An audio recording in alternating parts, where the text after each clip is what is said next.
నమస్తే, welcome to స్వతంత్ర. నేను మీ రాజమౌళి. తెలంగాణ స్థానిక సంస్థల ఎన్నికల్లో బీసీ రిజర్వేషన్ను పెంచాలన్న తెలంగాణ ప్రభుత్వం ప్రత్యామ్నాయాలకు సుప్రీంకోర్టులో గట్టి ఎదురుదెబ్బ తగిలిందని చెప్పొచ్చు. రిజర్వేషన్లు 50% పరిమితిలోకి లోబడే ఉండాలన్న స్పష్టం చేసింది. సర్వోత్తర న్యాయస్థానం ఈ విషయంలో రాష్ట్ర ప్రభుత్వం దాఖలు చేసిన స్పెషల్ లీవ్ పిటిషన్ను కొట్టివేసింది. అవసరమైతే పాత రిజర్వేషన్ల విధానంతో ఎన్నికలకు నిర్వహించుకోవచ్చని ప్రభుత్వానికి సూచించింది. మరి ఈ నేపథ్యంలో రేవంత్ సర్కార్ నెక్స్ట్ స్టెప్ ఏంటి? పాత రిజర్వేషన్ విధానంలోనే ఎన్నికలు వెళ్తారా? ఇంతకీ బీసీ సంఘాల ఏమంటున్నాయి? ఇదే ఇవాటి బిగ్ టాక్లో చర్చిద్దాం. బిగ్ టాక్లో మనతో పాటు పాల్గొన్నారు ప్రొఫెసర్ గాలి వినోద్ కుమార్ గారు, ఆల్ ఇండియా పొలిటికల్ జేఏసీ, పల్నాటి వెంకటరెడ్డి గారు, బీజేపీ రాష్ట్ర నాయకులు. ముందుగా మరొకరు కూడా కర్ణే అరవింద్ గారు, బీఆర్ఎస్ రాష్ట్ర అధికార ప్రతినిధి కూడా మనతో జాయిన్ అవుతున్నారు. ముందుగా గాలి వినోద్ గారు, వినోద్ కుమార్ గారు, గుడ్ ఈవినింగ్ అండి. Good evening. ఎలా చూడొచ్చు? ఎందుకంటే తెలంగాణ ప్రభుత్వం బీసీలకు 42% నినాదంతో ముందుకెళ్లే నేపథ్యంలో హైకోర్టు స్టే ఇచ్చింది. హైకోర్టు నుంచి వెళ్ళి సుప్రీంకోర్టుకు వెళ్ళి నేపథ్యంలోనే సుప్రీంకోర్టు కూడా ఒక్కసారిగా బాంబు వెలిచినట్టు అయిపోయింది. ఎందుకంటే ఆ విధానాన్ని మేము తప్పుపట్టలేము, ఆ నేపథ్యంలోనే ఆ కేసు వాదనలో ఉన్న నేపథ్యంలోనే మేము దీని మీద జోక్యం చేసుకోలేము, పాత విధానాన్నే 50% లోపడే మీరు వెళ్ళొచ్చు, పాత విధానం లోపల వెళ్ళొచ్చు అని చెప్పింది. కానీ ఎలా చూడొచ్చు? అంటే తెలంగాణ రాష్ట్రంలో బీసీలకు ఏం న్యాయం జరగబోతుంది, ఎలా చూడొచ్చు? ముందుగా మన ఛానల్లో సభ్యులకి మరియు మన ప్రేక్షకులందరికీ కూడా, స్వతంత్ర టీవీ ప్రేక్షకులకి గుడ్ ఈవినింగ్ అండి. నేను ఇవాళ కోర్టులను కొన్ని విషయాలు తప్పుపట్టాలనుకుంటున్నా. ఎందుకంటే ఈ భారతదేశ పౌరుడిగా, ట్యాక్సెస్ కడుతున్న వ్యక్తిగా ఖచ్చితంగా కోర్టులు కూడా they are accountable to the people, they are accountable to the society. ఎందుకంటే they are taking the salaries from the people's money.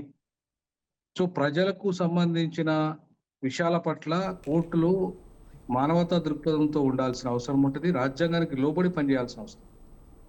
So ఇవాళ హైకోర్టు కానీ సుప్రీంకోర్టు కానీ రాజ్యాంగంలో ఎక్కడ లేని 50% నిబంధనను ఆధారంగా ఇలా 42% బీసీలకు రావాల్సిన లోకల్ బాడీ వాటాను కొట్టేయడం అంటే అది ఒక రకంగా రాజ్యాంగ యొక్క మౌలిక స్వరూపంలో ఉన్న లక్ష్యాలని నెరవేర్చకపోవడమే.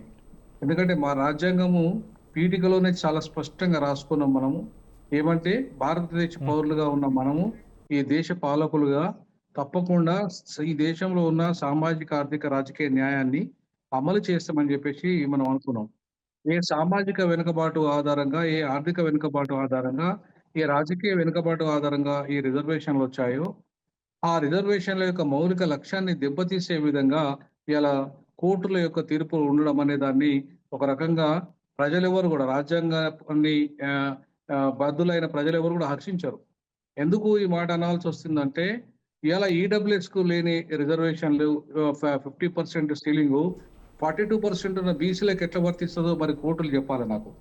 ఎందుకంటే ఇవాళ న్యాయ వ్యవస్థ అనేది ఆకాశం నుండి ఊడిపల్లే. న్యాయ వ్యవస్థ is a part of the constitution. They are obey to the constitutional principles. ఆ ప్రిన్సిపల్ను విరుద్ధంగా ఇవాళ న్యాయ వ్యవస్థ నాకు అధికారం ఉందని, నా చేతిలో అధికారం ఉందని ఖచ్చితంగా నేను పాటించేదే న్యాయం అంటే తప్పది. ఎందుకంటే ఈ మాట అంబేద్కర్ గారే మాట్లాడారు భారత రాజ్యాంగ నిర్మాణ సభలో.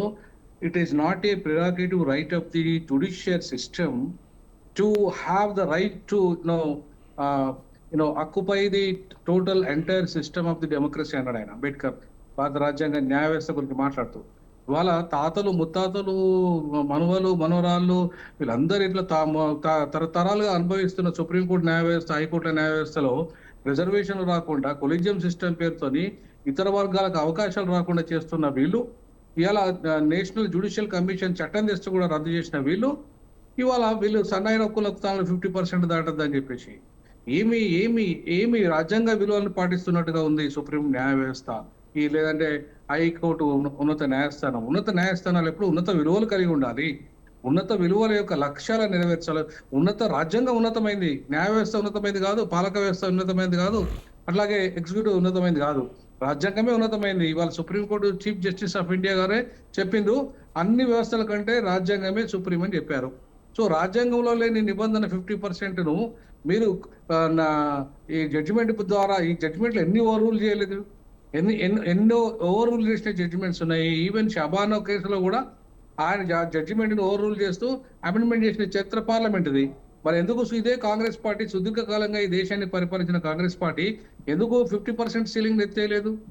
ఎందుకు బీజేపీ వచ్చి బీసీ ప్రధానమంత్రి అయి ఉండి ఇదే 50% సీలింగ్ ఎందుకు ఎత్తేయలేదు? అంటే ఆయన బీసీ ప్రధానమంత్రి అయి ఉండి కూడా ఆ తీర్పును అమెండ్ ఎందుకు చేయలేకపోయాడు? ఎందుకు చేయలేకపోయాడు అంటే వీళ్ళు మనవాద వ్యవస్థని, అంటే నిచ్చెన మెట్ల వ్యవస్థలో ఎవడు ఎక్కడైతే ఉండాలో అక్కడే ఉండాలి, వాడు ఎదగద్దు అనే ఒక కుట్రలో భాగంగా జరుగుతున్నదిగా మనం చూడాలి తప్ప ఇది నిజంగానే విశాలమైన రాజ్యాంగ విలువలను పాటిస్తున్న తీర్పులుగా నేనైతే చూడను ఒక లా ప్రొఫెసర్ గా. ఎందుకంటే ఈ దేశంలో ప్రతి పౌరుడు అన్ని రకాల సామాజిక, ఆర్థిక, రాజకీయ న్యాయాన్ని అనుభవించాలి. ఒక రెడ్లో, ఒక బ్రాహ్మణ్లో, ఒక కమ్మలో, లేకపోతే అగ్రవర్ణాల పేరు మీద ఉన్న వాళ్ళంతా మాత్రమే దేశ సంపదను అనుభవిస్తాము, రాజకీయ అధికారాన్ని అనుభవిస్తాము, ఈ దేశంలో ఉన్న సకల సంపదను అనుభవిస్తాము అంటే కుదరదు. ఈ దేశం ప్రజాస్వామ్య దేశము. ఈ దేశంలో ఉన్న వనరులు కానీ, రాజకీయ సంపద కానీ, సామాజిక సంపద కానీ, ఆర్థిక సంపద కానీ అందరికీ జనాభా దామాష పద్ధతిలో పంచాలని చెప్పి రాజ్యాంగం చెప్తుంటే వీళ్ళు ఇవాళ లోకల్ బాడీ ఎన్నికల్లోనే పంచకపోతే ఇదే కాంగ్రెస్ పార్టీ ఏం చిత్తిస్తున్నట్టు? కాంగ్రెస్ పార్టీకి ఇవాళ ఎంపీ సీట్లలో 42% ఇవ్వలే, ఎమ్మెల్యే సీట్లలో ఇవ్వలే, మన బడ్జెట్ లో వాళ్ళ చేతిలో ఉంటే ఇవ్వలే, కార్పొరేషన్ చైర్మన్ పదవులు వాళ్ళ చేతిలో ఉంటే ఇవ్వలే. ఇవాళ ఈ చట్టం పేరు మీద మాత్రం రాజకీయాలు 2 సంవత్సరాలుగా చేస్తున్నది. మరి నిజంగా కాంగ్రెస్ పార్టీకి ఏమైనా చిత్తశుద్ధి ఉంటే ఈ 42కు సంబంధించిన లోకల్ బాడీ చట్ట సవరణ ముందు చేయాల్సి ఉండే. దాన్ని చేయకుండా లాస్ట్ మినిట్ లో చేసేసి దాంట్లో తప్పులు చేసి జీవో నంబర్ 9లో ఇవాళ కొన్ని ఏంటంటే అక్కడ చట్టం ఆమోదించబడలేదు. గవర్నర్ గారు ఆమోదించక ముందే నువ్వు జీవో తెచ్చినావు. చట్టం ఆమోదించబడి గవర్నర్ గారు ఆమోదించిన తర్వాత నువ్వు జీవో తెచ్చుంటే అది ఇవాళ కోర్టులో ఛాలెంజ్ చేయడానికి వీలయ్యేది. ఇవాళ టెక్నికల్ అంశాల మీద అది ఇవాళ స్టే విధించబడ్డది. కాబట్టి ఈ టెక్నికల్ అంశాలు ఎందుకు వచ్చినాయి అంటే ఈయన లాస్ట్ మినిట్ లో నిర్ణయం తీసుకోవడం వల్ల. ఈ ముఖ్యమంత్రి గారు తెలియదా లాస్ట్ మినిట్ లో తీసుకుంటే టెక్నికల్ అంశాలలో కొట్టుకుపోతున్న విషయం తెలిసే చేసినట్టుగా అనిపిస్తుంది మనకు రేవంత్ రెడ్డి గారు. మరి నిజంగా రేవంత్ రెడ్డి గారు చిత్తశుద్ధి ఉంటే ఎందుకు ఇట్లా చేశాడు? ఇప్పుడు 9th షెడ్యూల్కి సంబంధం ఏంది లోకల్ బాడీకి? 9th షెడ్యూల్కు విద్యా ఉద్యోగ రంగాలకు సంబంధించిన అంశం అయితే సుప్రీంకోర్టు జడ్జిమెంట్ కూడా 9th షెడ్యూల్కి సంబంధించి కూడా ఓన్లీ విద్యా ఉద్యోగ రంగాలే. తమిళనాడు కేసు అది విద్యా ఉద్యోగ రంగాలకు సంబంధించిందే కానీ లోకల్ బాడీ రిజర్వేషన్ సంబంధించింది కాదు 9th షెడ్యూల్. దానికి ముడిపెట్టడం ఏంది? 9th షెడ్యూల్ సంబంధించిన అంశం ముందు తీసుకొచ్చి ఆ చట్టానికి సంబంధించి ఢిల్లీ దాకా పోయి అక్కడ ధర్నా చేసి ఇదంతా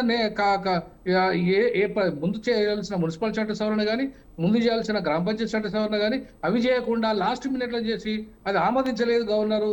ఆమోదించక ముందే నువ్వు జీవో తెచ్చి ఇవాళ ఈ రకంగా టెక్నికల్ గా ఇవాళ కోర్టులు కొట్టేయడానికి కారణం ఎవరంటే ముఖ్యమంత్రి గారే. కాబట్టి ఆయనే నైతిక బాధ్యత వహించి రాజీనామా చేయాలి.